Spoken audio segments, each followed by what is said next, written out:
Good morning. Today's pre-market news. Welcome to a choppy expiry week and the starting signs are nothing to cheer about. Finance Minister P. Chidambaram is confident that the economic growth will revive this fiscal. The final FY13 GDP numbers are expected this week with GDP expected to be around 5%. The Planning Commission on Expected Lines has scaled back the annual growth rate target for the 12th five-year plan to 7% from its earlier 8%. The outlook for our market is a weak start. Asian markets remain under pressure with the Nikkei sliding on account of a strong yen. China's President Xi Jinping said he would tolerate slow expansion to avoid environmental degradation, saying the country won't sacrifice the environment to ensure short-term growth. The US markets will remain closed today in honor of Memorial Day. Japan's Nikkei was 2.3% lower while Hong Kong's Hang Seng and South Korea's Kospi were marginally down. China's Shanghai index was a tad higher. Seeking more foreign investments into India, Finance Minister P. Chidambaram met sovereign wealth funds in Dubai and discussed the scope of investing in infrastructure and corporate bonds.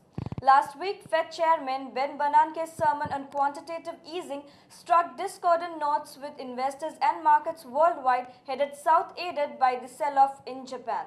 After a 6-week bull run, the Indian market ended the last week in red. S&P BSE Sensex slipped 2.8%, while NSE Nifty eroded 3.2%.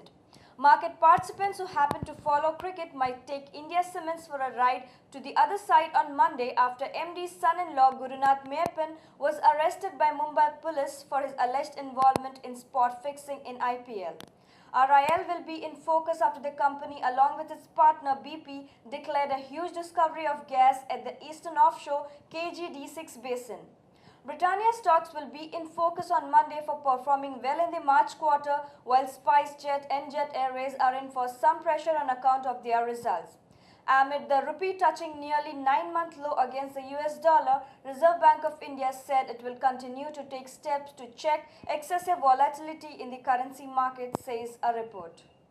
Trends in the FII flows. FIIs have poured in about $3.4 billion for the month of May. FII participation in 2013 has reached a staggering $14.72 billion.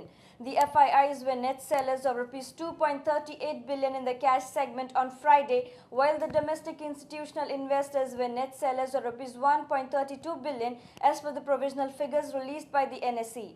The foreign funds were net sellers of Rs 21.58 billion in the cash segment on Thursday, according to the SEBI figures. Our recommendations, the technical calls for the day.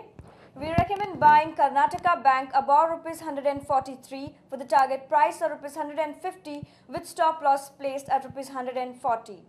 Derivative strategy for the day. Short Bharti Airtel May future below Rs 301 for the target price of 290 with stop loss placed at Rs 306. Thank you. We should have a good day ahead.